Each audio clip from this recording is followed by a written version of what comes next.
Para esto les pido un fuerte aplauso para la bioquímica diagnóstica Montserrat Jiménez. Ella nos va a hablar de la enfermedad de von Willebrand, superando los desafíos del desafío y la clasificación. Por favor, un aplauso.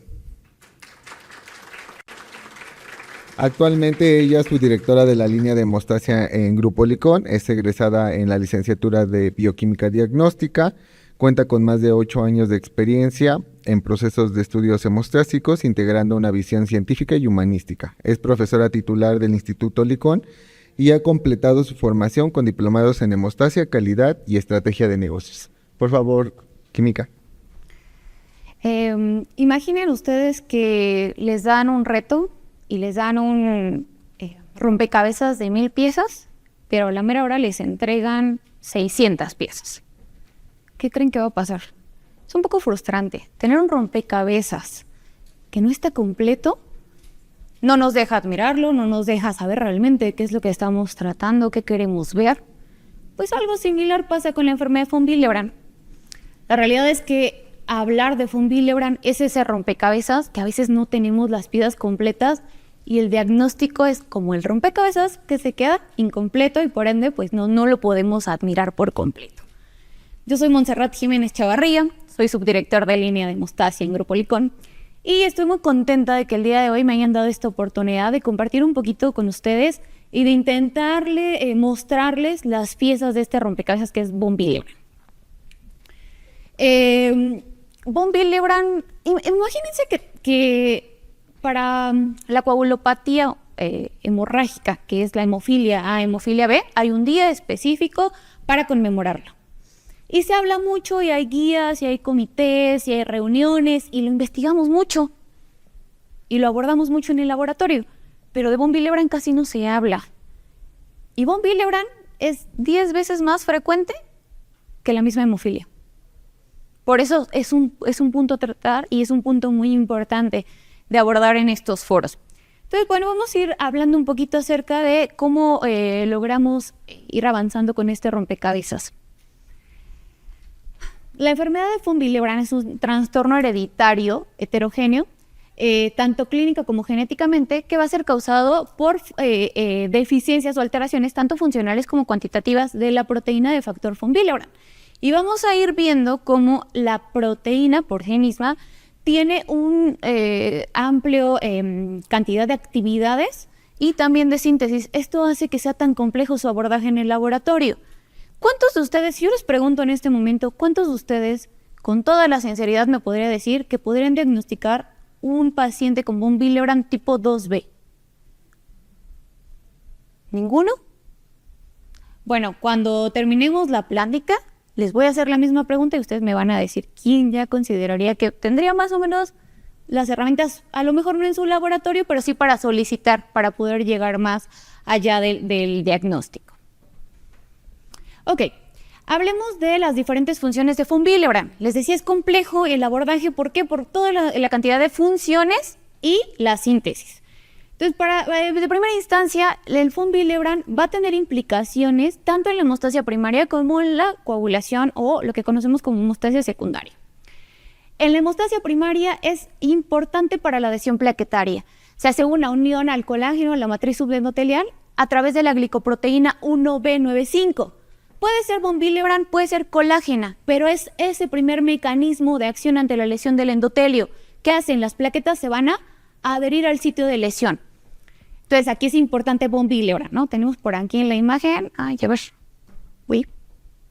allá, el factor de von Willebrand y esta glicoproteína de membrana de la plaqueta. Por otro lado, la agregación plaquetaria a través de von Willebrand también puede unirse a la glicoproteína 2B3A, que recordemos, ya me andaba cayendo, recordemos que esta glicoproteína 2B3A es una glicoproteína de agregación plaquetaria. Y de primera instancia, si pensamos en la agregación plaquetaria, es unión de plaqueta con plaqueta a través de puentes de fibrinógeno, pero también puede ser de puentes de von Willebrand.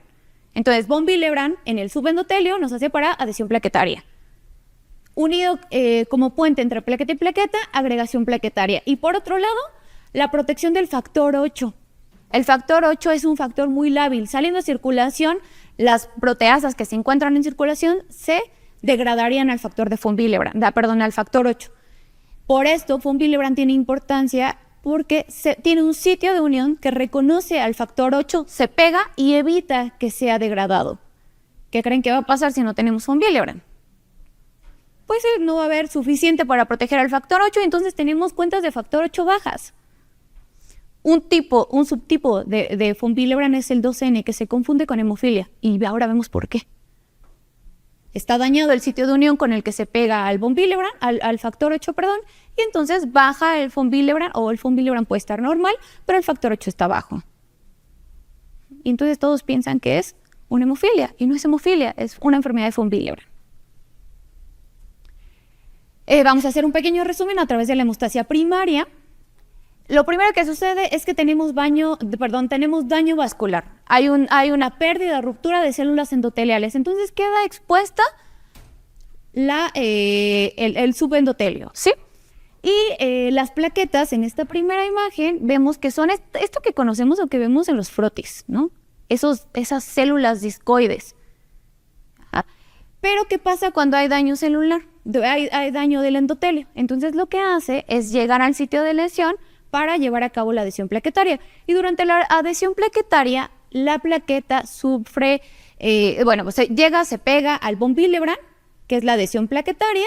Esta unión de la glicoproteína 1B con el factor de von Willebrand hacen un mecanismo de señalización que le dice a la plaqueta, actívate.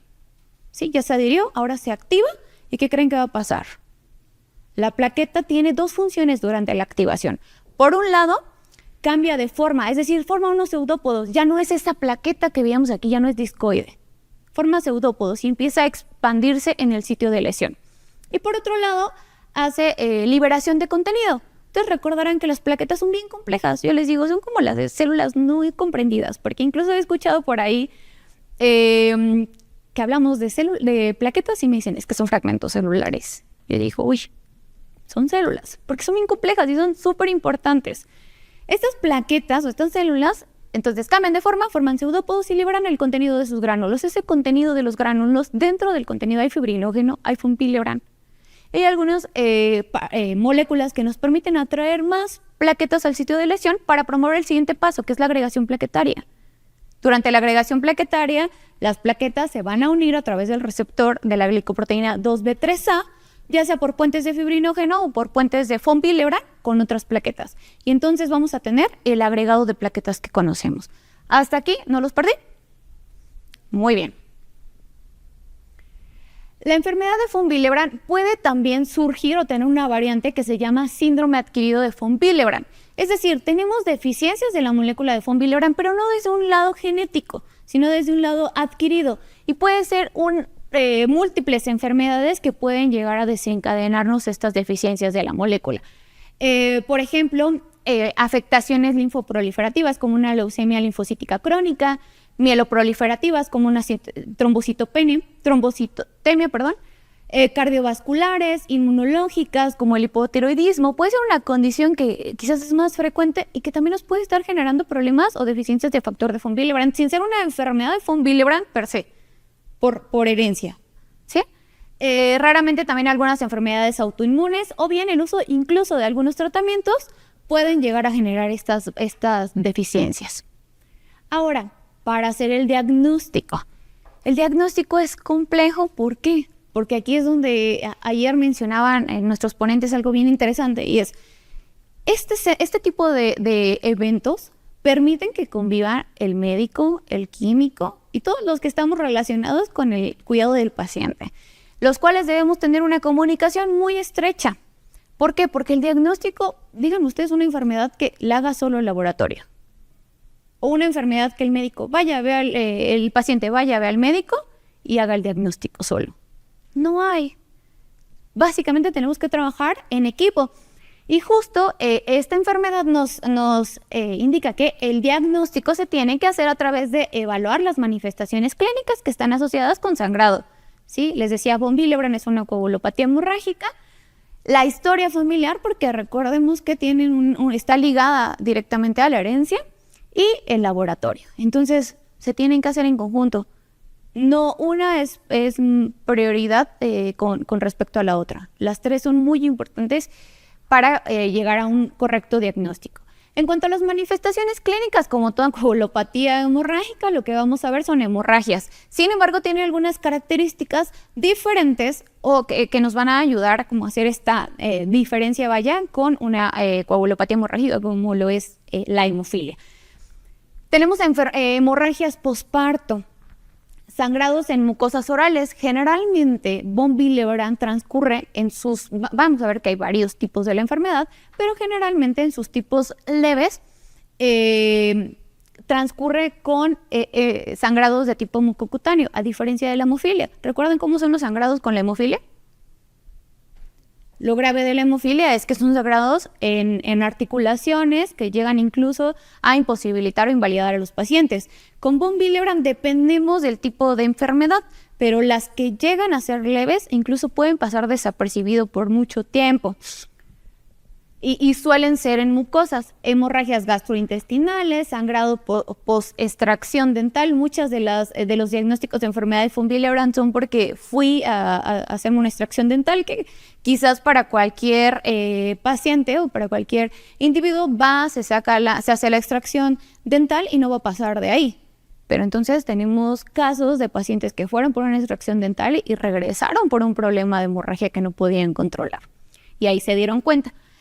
Sangrados quirúrgicos, sangrados menstruales prolongados, esto es muy característico. A diferencia de la enfermedad de la hemofilia, que se dirige un poco más, y digo se dirige un poco más porque actualmente la hemofilia también ya está relacionado con fenotipo hemorrágico en pacientes, en mujeres.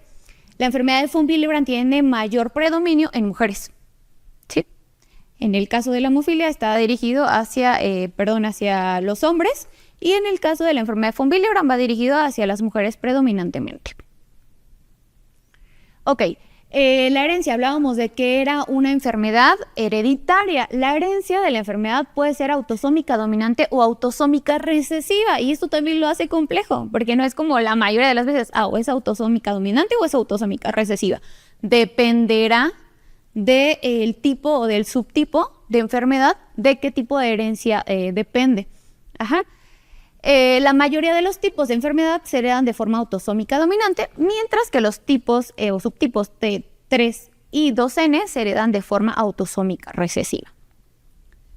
Y aquí tenemos una clasificación que busca ser simple en el sentido de poder ubicar que tenemos de primera instancia 3 tipos. El tipo 1 y el tipo 3 nos habla de una deficiencia cuantitativa. En el tipo 1 hay una deficiencia parcial de la producción del factor de von Willebrand, y en el tipo 3 nos está hablando de una deficiencia total o casi completa de la enfermedad, del factor de von Willebrand.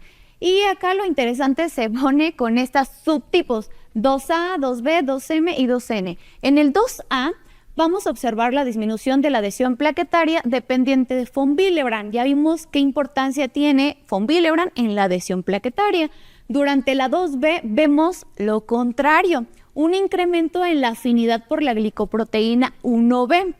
Y entonces aquí pensaríamos, si tiene esta unión o tiene esta afinidad a pegarse a la glicoproteína de la plaqueta, pues porque sangra, ¿no? Si más bien está haciendo trombos, está haciendo coágulos. Bueno, más adelante vamos a ver por qué sangran.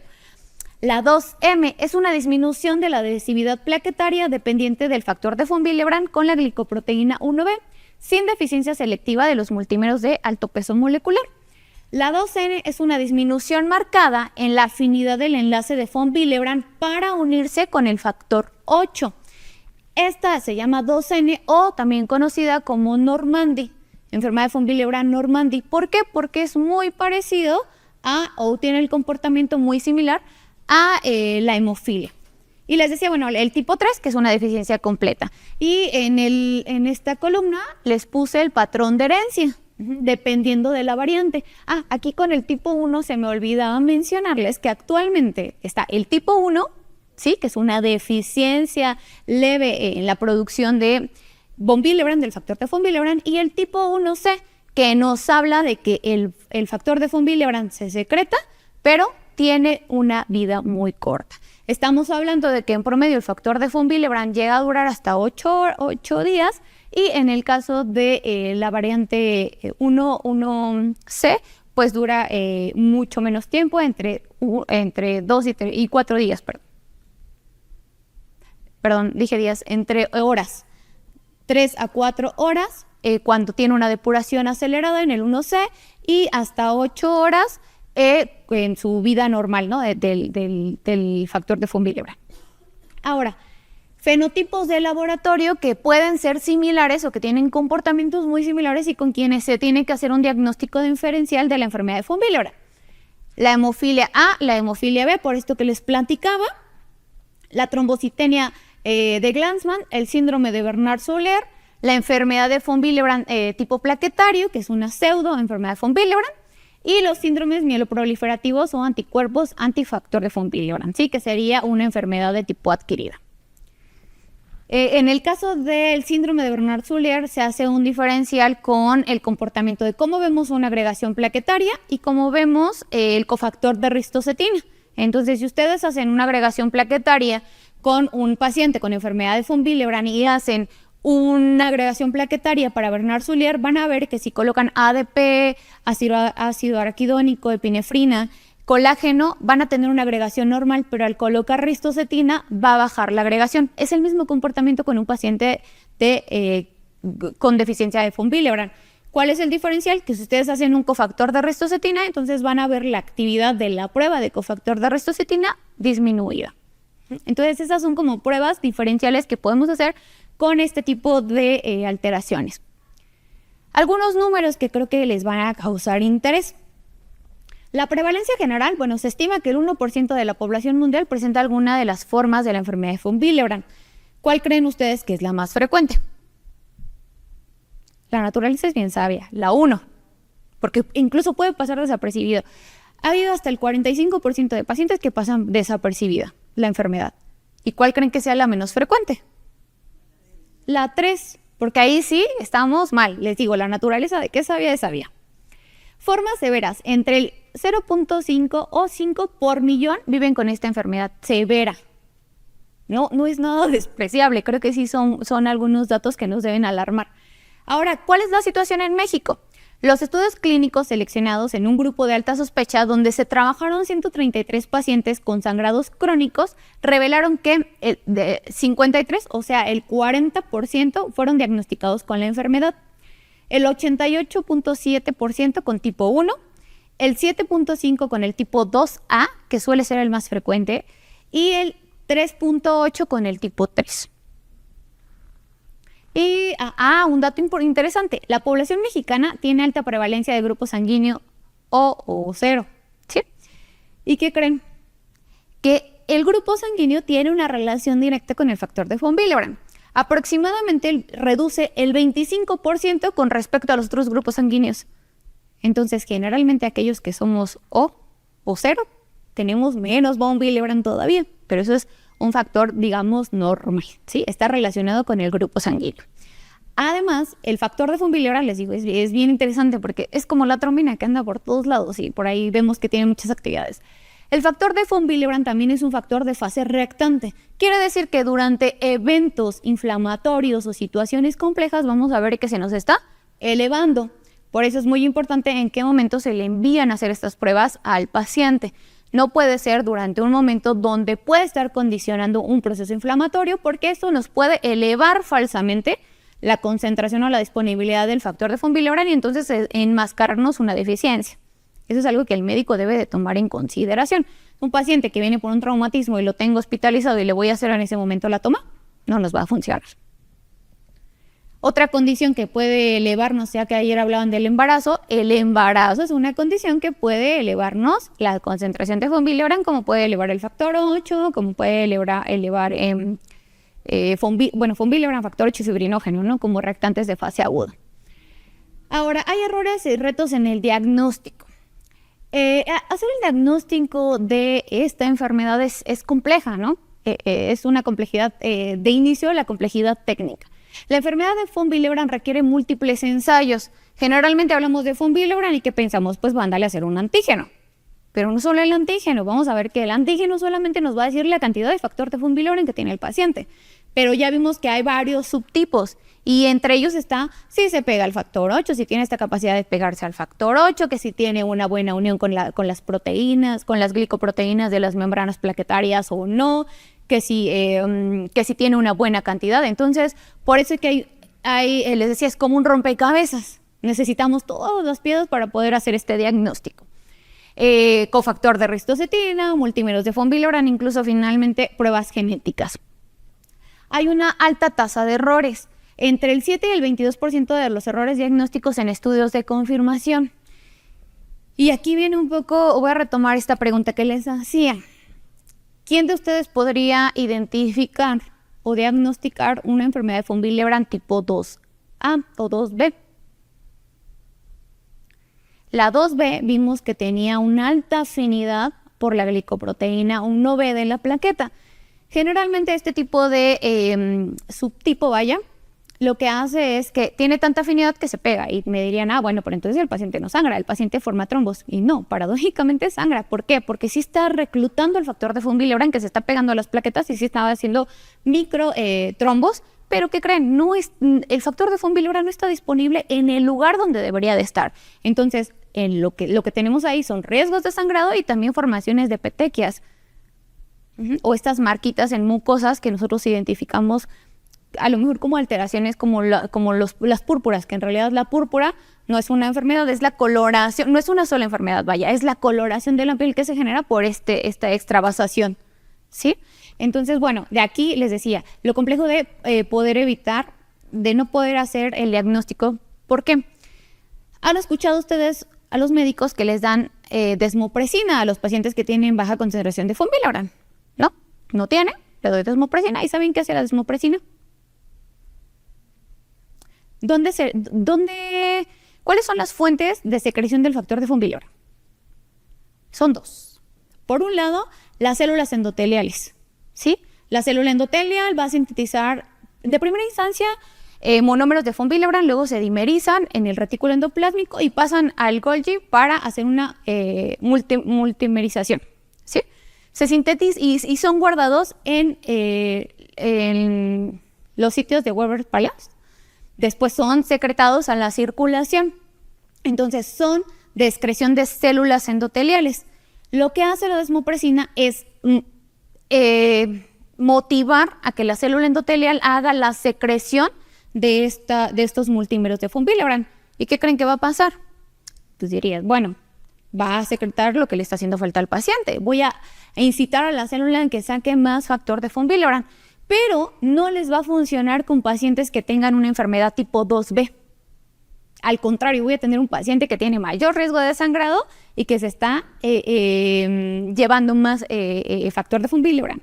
¿Por qué? Porque sí va a secretar más, pero acuérdense que este factor de von Willebrand que saqué se va a seguir formando trombos al pegarse con las plaquetas. Entonces, por eso es importante que hagamos el subtipo de enfermedad. No basta con decir, pues tiene deficiencia de factor von Willebrand. O incluso por ahí me ha tocado que dicen, bueno, yo ya hice la prueba antigénica y también ya hice la prueba funcional y pues ya supe si es función o es antígeno. Hay que ir un poco más allá para ayudarle al paciente. Puede ser que ese paciente le estén dando desmopresina y pues nomás no mejora, nunca va a mejorar. Ok, ahora las pruebas de laboratorio. Nos vamos a ir como desde lo más básico hasta las pruebas para confirmación. Empezamos con la citometría hemática y cuenta de plaquetas. Generalmente vamos a observar, ¿ustedes qué esperarían? Disminución.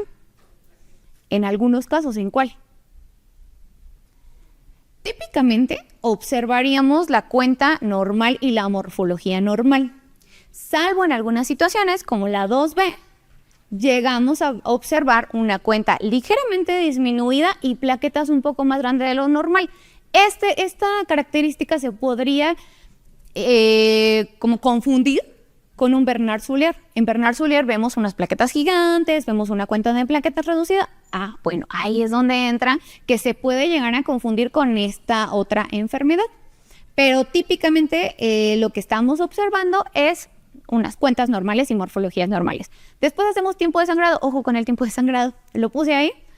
Pero sí les quiero poner ahí un asterisco gigante, porque la realidad es que el tiempo de sangrado es una prueba que actualmente ya no está reconocida con un valor diagnóstico. ¿Por qué? Porque ustedes recordaron el tipo de sangrado no tiene una estandarización como tal, entonces no es de gran utilidad. Sin embargo, por ahí uno de mis maestros me decía, bueno, si estás en un lugar muy alejado y necesitas discernir entre si el problema es un problema de coagulación, que hablamos de coagulación, pues son todos los factores de coagulación, es el proceso en el cual nos vamos a enfocar para formar fibrina. O bien es un problema que está asociado con plaquetas o con hemostasia primaria. No tienes otras herramientas, es un tiempo de sangrado, por lo menos te vas a dar una idea de si el paciente tiene problemas de coagulación o tiene problemas de plaquetas. Y digo, bueno, tiene un punto, pero no es diagnóstico. El tiempo de trombina, que típicamente lo vamos a encontrar normal, y el tiempo de tromboplastina parcial activado, con lo que les acabo de decir, ¿cómo creen que va a estar?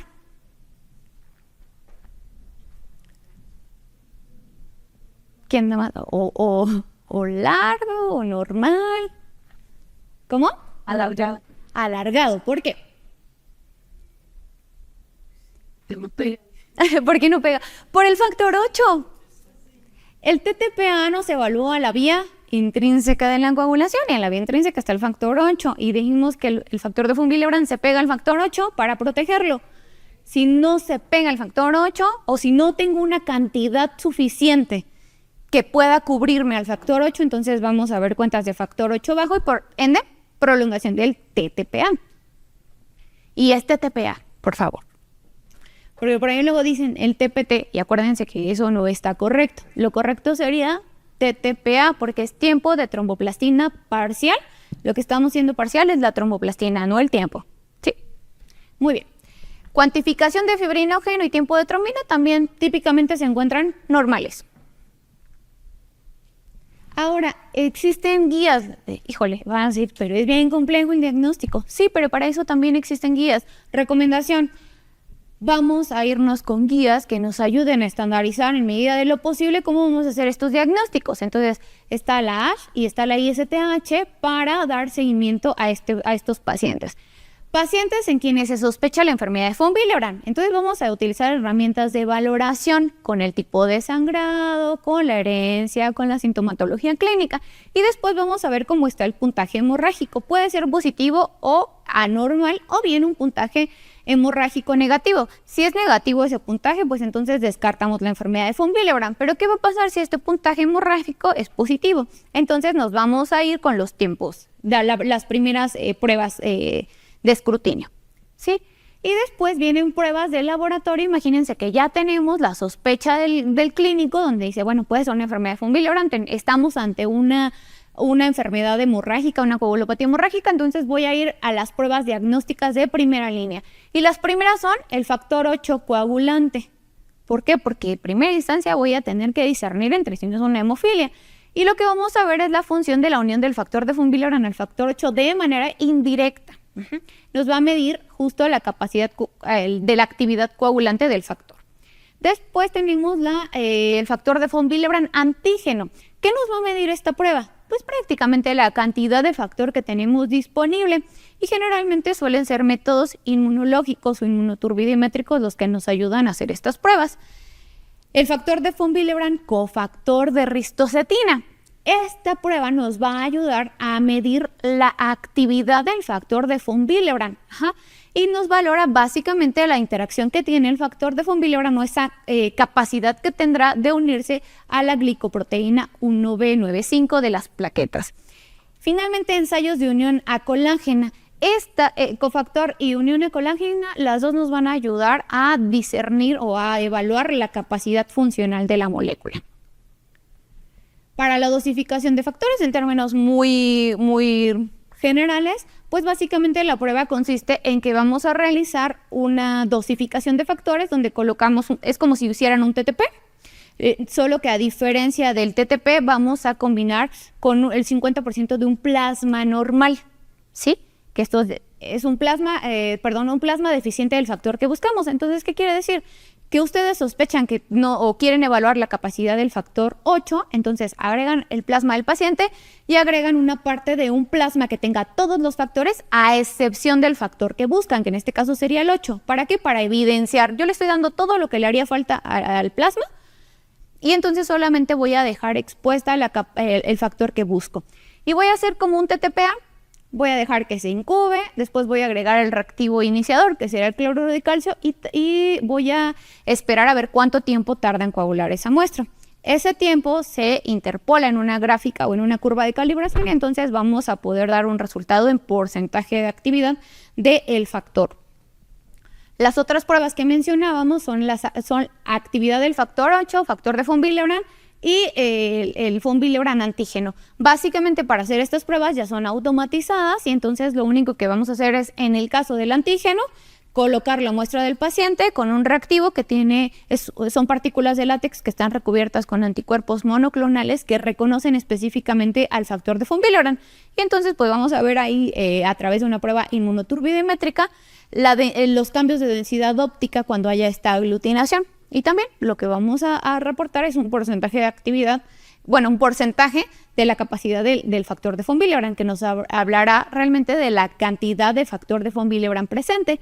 Y por otro lado vamos a correr el cofactor de ristocetina. Cuando procesamos la muestra de cofactor de ristocetina, vamos a colocar plasma del paciente, vamos a colocar plaquetas y vamos a colocar la ristocetina. La ristocetina ayuda a estimular a la plaqueta para que pueda generar esta unión con el factor de von Willebrand. Entonces, no quiero evaluar aquí a la plaqueta del paciente, por eso yo le añado plaquetas. Con la agregación plaquetaria se hace esta diferencia. ¿Por qué? Porque en la agregación plaquetaria ustedes sí están evaluando a la plaqueta del paciente. ¿Sí? ¿Me explico? Y entonces básicamente lo que vamos a ver es la lectura de esta muestra y también lo vamos a reportar como un porcentaje de actividad. ¿Dudas hasta aquí? Ok, siguiendo el algoritmo. Ya tenemos una prueba funcional y una prueba antigénica.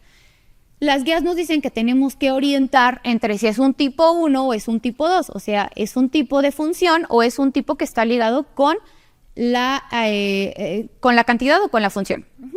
Entonces, tenemos que hacer un coeficiente. Por eso es importante hacer las dos pruebas, porque entonces voy a hacer un cociente donde voy a evaluar el factor de von Willebrand antígeno entre el cofactor de ristocetina o la prueba funcional.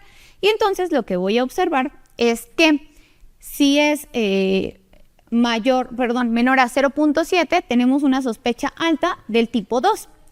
Pero si al hacer este cociente vemos que el cociente es mayor a 0.7, les puse aquí también 0.6 porque depende de las guías que consulten.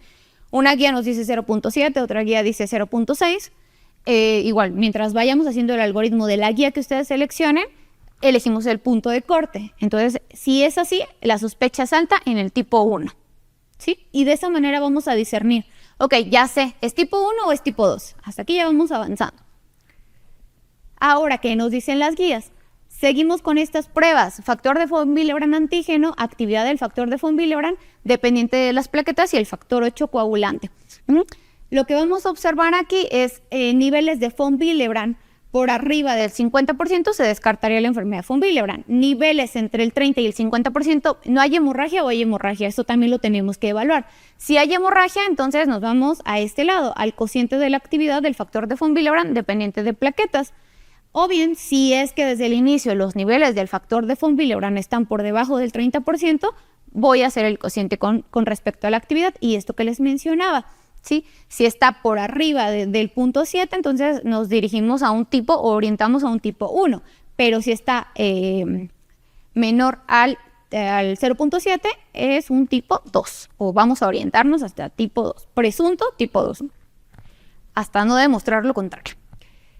Ahora vamos con las pruebas que son diagnósticas, pero de segunda línea para la enfermedad de von Willebrand, donde ya vamos a buscar hacer una orientación sobre los subtipos. Una, agregación plaquetaria inducida por ristocetina, esto que les explicaba. Básicamente, a diferencia del cofactor de ristocetina, donde no vamos a evaluar a las plaquetas, en este caso, ¿a quién creen que evaluamos? A las plaquetas. ¿Y cómo hacemos una agregación plaquetaria? ¿Cuál es nuestra muestra? Plasma rico en plaquetas. Sí, porque lo que vamos a evaluar es a la plaqueta. Y le ponemos ristocetina para inducir a la plaqueta, ¿sí? Análisis de los multímeros de von Willebrand, que ahorita vamos a ver por ahí cómo han cambiado los multímeros. Ensayo de unión de factor de von Willebrand a factor 8, pues básicamente esta sí es una prueba de orientación para discernir entre un von Willebrand 2N, que es el que tiene dañado el sitio de unión para el factor 8, o una enfermedad o una hemofilia.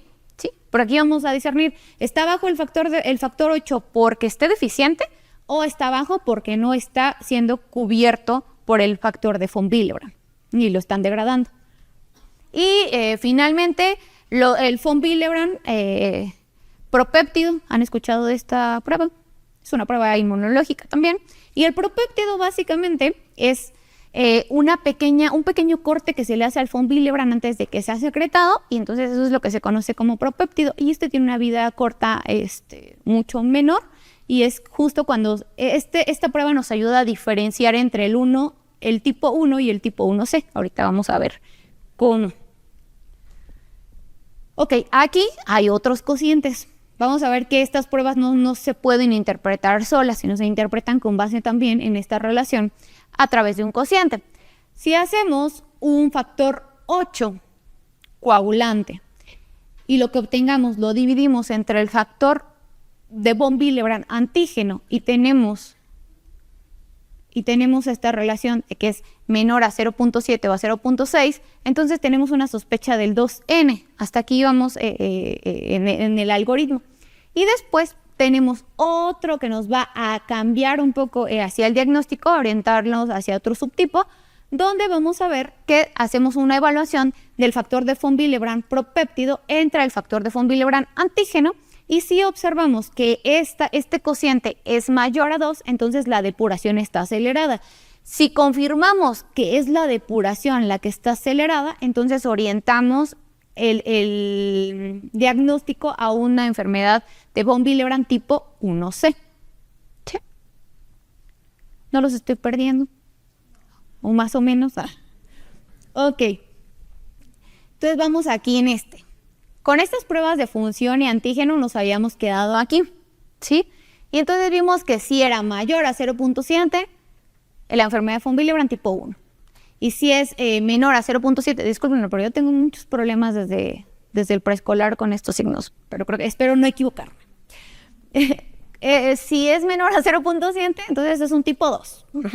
Si es un tipo 1, hay que hacer ensayos con desmopresina. ¿Para qué? Para ver si no tenemos un problema con el tipo 1. ¿Se acuerdan? Que habíamos hecho esta referencia al inicio.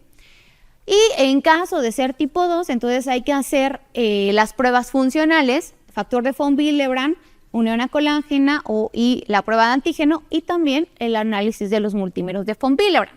Entonces aquí vamos a ver si son pruebas anormales o si son pruebas normales. Si estas pruebas son normales, entonces es un tipo 2M. Pero si estas pruebas son anormales, entonces vamos a buscar si es una enfermedad tipo 2A o 2B. Y aquí ya para la confirmación entre el 2A y el 2B, ¿qué creen? Ya son pruebas genéticas, ¿sí? Para confirmar si es tipo 2A o tipo 2B. Y bueno, finalmente esto que habíamos mencionado es básicamente solo ya el diferencial entre el 2N, donde lo que les decía es hay que hacer una relación del factor 8 coagulante con el factor de von Willebrand antígeno para poder hacer ya esta confirmación.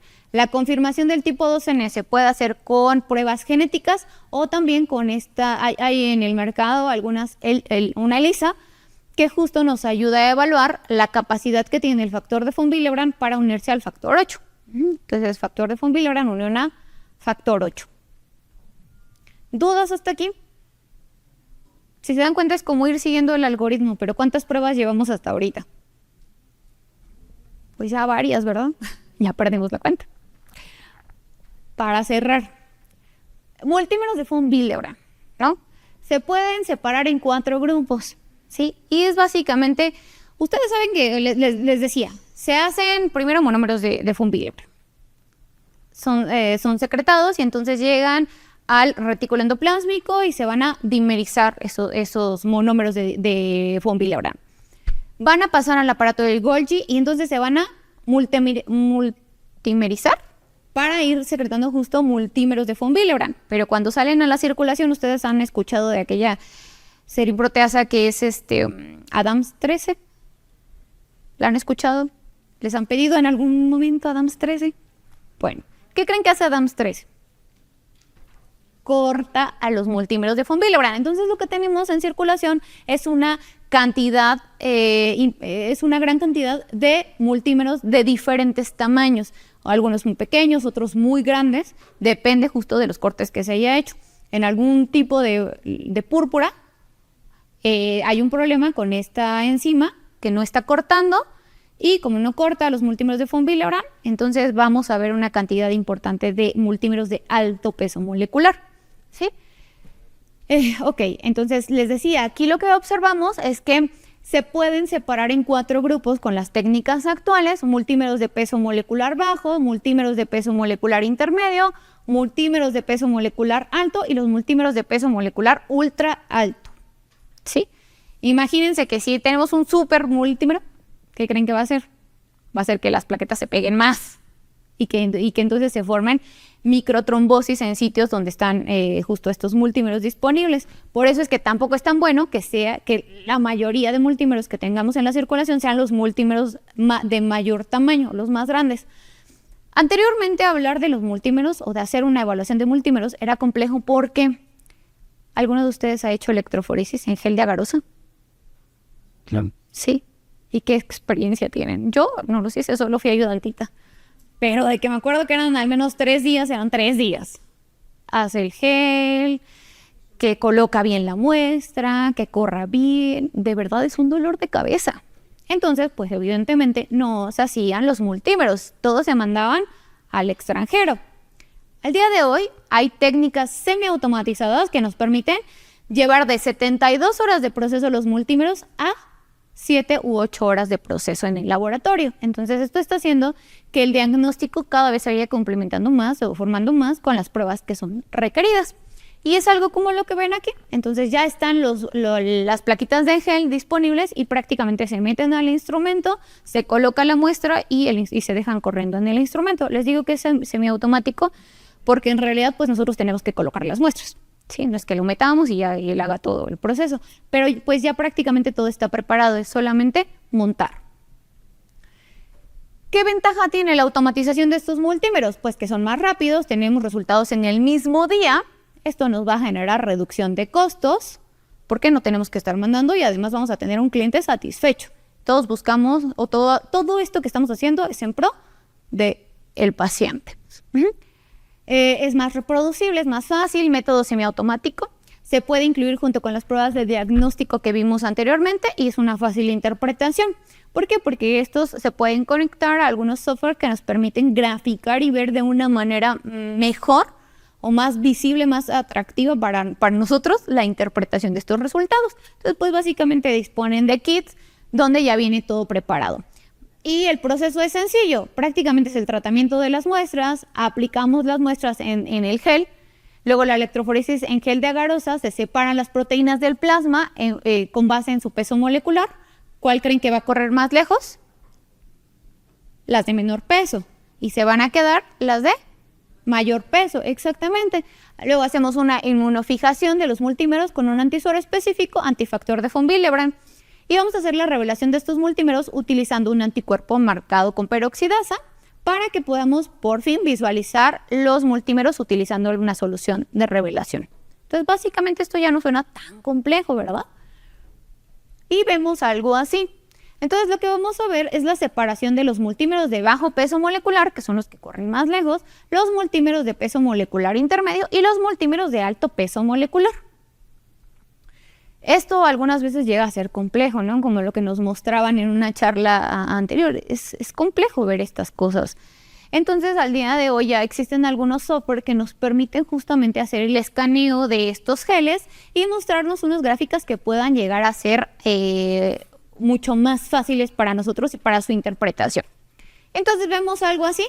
Vamos a ver un poquito lo que está aquí traducido a estas gráficas, ¿sí? Donde vamos a ver los multímeros pequeños y los multímeros de alto peso molecular. Entonces aquí esto nos va a servir también para orientar la diferencia en los subtipos. Por ejemplo, la distribución normal de estos multímeros, vamos a observar la presencia de los de bajo peso molecular, intermedio y alto peso molecular con unas intensidades inferiores a las de los perfiles de referencia, ¿sí? Y vemos, por ejemplo, aquí cómo se comportaría un tipo 1. Básicamente, si se dan cuenta, están bajos todos, pero como en proporción. ¿Por qué? Porque no hay un problema específicamente de alguno de los multímeros, de algún tipo de los multímeros, sino que en realidad es von Willebrand lo que no tenemos per se en el paciente. Y en el 2N, pues vamos a ver también este patrón de comportamiento. Aquí vemos cómo se ve un tipo 2B, aquí sí ya se ve diferente, ¿verdad? Ya tenemos una distribución diferente con el patrón. Porque aquí lo que estamos viendo es la pérdida de los multímeros de alto peso molecular. Entonces está predominantemente los multímeros de bajo peso molecular. Una distribución normal en los multímeros y pérdida en los de alto peso molecular y en los de intermedio. ¿Sí? Entonces aquí predominan los de bajo peso molecular. Y en el tipo 3, pues ¿qué esperamos? No hay. No hay multímeros porque no hay von Willebrand. ¿Sí? ¿Cómo voy a interpretar esos multímeros? También hay una tabla que nos permite justamente hacer esta interpretación.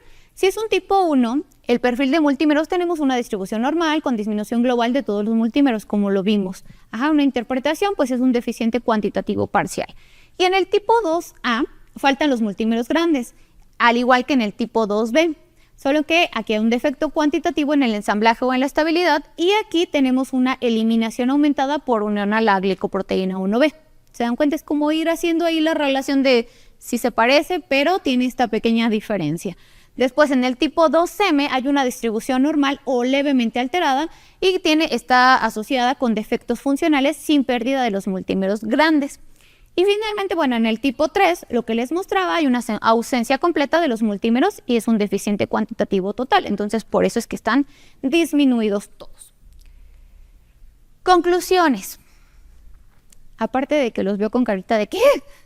Ya me perdí. Espero no haberlos perdido. Intentaba que fuera un poco ahí siguiendo el algoritmo y explicándoselos. El diagnóstico de la enfermedad von Willebrand es muy complejo, por lo cual no es posible realizar el diagnóstico con una sola prueba, ya vimos. No nada más es von Willebrand. Si bien aún existen discrepancias entre diferentes autores sobre la interpretación de las pruebas, siempre es importante seguir los lineamientos internacionales o guías que nos permitan estandarizar esta interpretación. La subtipificación de la enfermedad von Willebrand es fundamental, ya que de ello depende del tratamiento del paciente. O sea que no solo vale decir, ya les expliqué un caso nada más de por qué si a ese paciente lo quieren tratar con desmopresina no va a funcionar. Y al contrario, vamos a afectar más al paciente. Entonces, por eso es importante hacer una subclasificación. Y finalmente, la automatización de la mayoría de las pruebas, ahora incluyendo los multímeros de von Willebrand como un gran avance, nos ha traído grandes ventajas, dentro de los cuales está rapidez, confianza, disponibilidad, ahorro de costos y mejoras en la subclasificación y tipificación de la enfermedad de von Willebrand. Entonces, yo aquí solo dejaré una reflexión. Cuando ustedes ven esto, en primera instancia, les repito la pregunta, ¿quién de ustedes cree que ya podría hacer un diagnóstico de un subtipo? Si les dejo la presentación, ya la hacen. La doctora, sí, ¿no? Tal vez si les dejamos el algoritmo, pues por lo menos mi intención es que con esta plática se vayan con la idea de que existen más pruebas para el diagnóstico. Y yo sé que es complejo porque tampoco es que recibamos las 10,000 pruebas en la semana, ¿verdad? Por eso es importante también que se hagan estos centros de concentración donde ustedes tengan la confianza de llevar una muestra y de que les van a dar un diagnóstico. Porque a lo mejor esos centros donde podemos llevar a maquilar van a tener toda esta característica, todas estas pruebas que les van a permitir llegar más allá de lo que podríamos llegar con solo la prueba de antígeno. ¿Sí? Entonces, muchas gracias. Un aplauso, por favor. Vamos a iniciar con la sesión de preguntas y respuestas. ¿Quién levanta su manita? Ya tenemos la primera. Adelante. Un momento, Químico, le llevan el micrófono.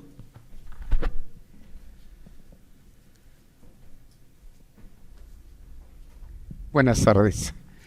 Mire, yo veo clínicamente es complejo y de la comunidad donde yo vengo, generalmente hay médicos generales, no es que hable mal, pero bueno, hay muchas farmacias IMSS, todo eso, Y entonces sí nos llegan pacientes que sangran y todo eso.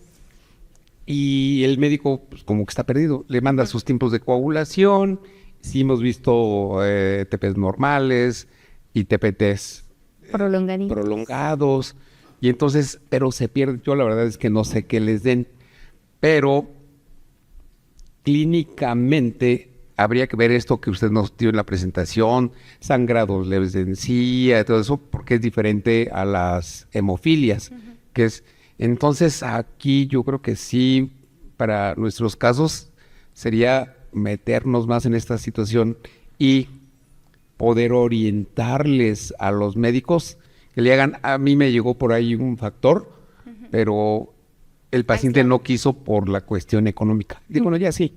Así, y la médico me dijo, oiga, químico, podríamos ver ahí esa situación, pero ya la paciente no regresó. Entonces son pacientes que se pierden y es difícil o mandarlos o referirlos a dónde, porque eso sería la situación, porque el médico general a veces pues no sabe qué hacer. Ahí que se pudiera hacer con el médico general, decirle, ¿sabes qué? Pudiera hacer esto, vamos a enviarlo a tal lado para ver qué es. Sí, pues miren, en general, o sea, digo, en un laboratorio donde les pueden hacer las pruebas, Pero el médico, porque el médico es el que... tendría que ser un hematólogo. Hematólogo, definitivamente. Tendría que ser un hematólogo. Generalmente, pues, hay, digo, diferentes centros. O, sabe, también, la Federación de la República Mexicana de Hemofilia, actualmente ya no solo hablan de hemofilia. En la federación se tocan coagulopatías hemorrágicas. Entonces, también ellos ya, llegando a la federación, los orientan con médicos, con laboratorios, con qué es lo que deben de hacer. Entonces, si tienen un paciente así, lo pueden referir con la federación y seguro van a tener una respuesta favorable.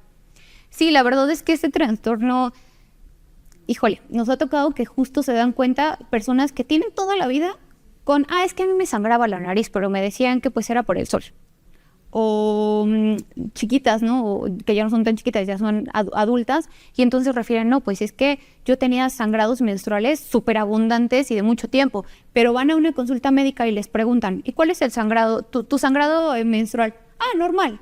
Pues es normal, porque para ella sangrar 8 o 10 días era normal. Eso fue lo que ella conoció toda su vida. Y no explican estas referencias de, no es normal, no, este sangrado no es normal. Entonces sí, son pacientes que la verdad, en los casos que a mí me ha tocado ver, la mayoría pasaron desapercibidos. O sea, se dieron cuenta porque en algún momento un posparto, tuvieron un evento hemorrágico mucho mayor, que por sí ya representa un reto mayor, y entonces fue que desencadenó en que le hicieran el diagnóstico. Pero ya como llegando más a fondo con la paciente, pues es que sí, mis sangrados menstruales siempre fueron súper abundantes y dolorosos, y siempre fue un sufrimiento, ¿no? Entonces sí creo que hace falta mucho el hacer conciencia y abrir estos foros a hablar de este tipo de coagulopatías.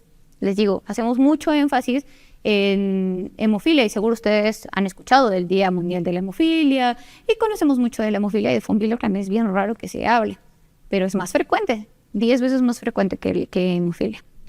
Bueno, sí, muchas gracias. Sí, gracias.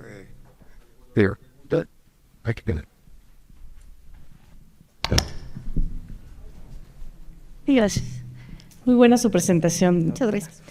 Yo siempre he tenido la duda por qué un hematólogo, al ver una agregación plaquetaria, tiene la duda de que hay una deficiencia de von Willebrand. Bueno, por este comportamiento también. La ristocetina hace que se haga esto de la adhesión plaquetaria también. Entonces, generalmente, lo que pasa es que, bueno, von Willebrand, ustedes ya vieron que está relacionado con la hemostasia primaria. Entonces, como una de las enfermedades de hemostasia primaria o de afectación de hemostasia primaria, y al escuchar que la agregación plaquetaria evalúa a la hemostasia primaria, pues está muy asociado con este término, con esta prueba.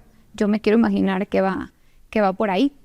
Les decía, de hecho, la agregación plaquetaria es una prueba que nos ayuda a discernir, bueno, más que a discernir, nos ayuda a orientar sobre el diagnóstico cuando están pensando en un Bernard-Soulier. O cuando hacen una enfermedad de von Willebrand, también parte de las pruebas que nos piden es la agregación plaquetaria. Y específicamente nos piden que se haga agregación inducida con ristocetina. ¿Alguna otra pregunta? ¿no? Ninguna. Y bueno, a mí me gustaría comentar, ¿no? El área de coagulación siempre se había visto como esta mesita donde decíamos nada más TTP, A TP. y TP. Y creo que afortunadamente a lo largo del tiempo se ha ido tomando un poco más de control sobre estas actualizaciones tecnológicas. Hoy en Microtech, recuerdo, hacíamos hace 8 años, solo teníamos un trombotimer ahí de mesita. Y fuimos escalando, después tuvimos un compact en la primera versión, donde no tenía los pistones y todo el tiempo estábamos sufriendo con las mangueras. Y bueno, hoy en día tenemos ya una base instalada de compacts a nivel nacional y en la Ciudad de México adicional tenemos un R-Max, ¿no? Lo que va permitiendo es que se va ampliando el menú de pruebas que se pueden correr en cada una de las plataformas, incluyendo el cofactor a la aristocetina, que es casi exclusivo del R-Max. Lo tenemos acreditado y eso habla de ese compromiso que tenemos con cada una de las diferentes vertientes y de las enfermedades en este enfoque multidisciplinario, ¿no? Yo cerraría con eso. Maestra, un aplauso, por favor.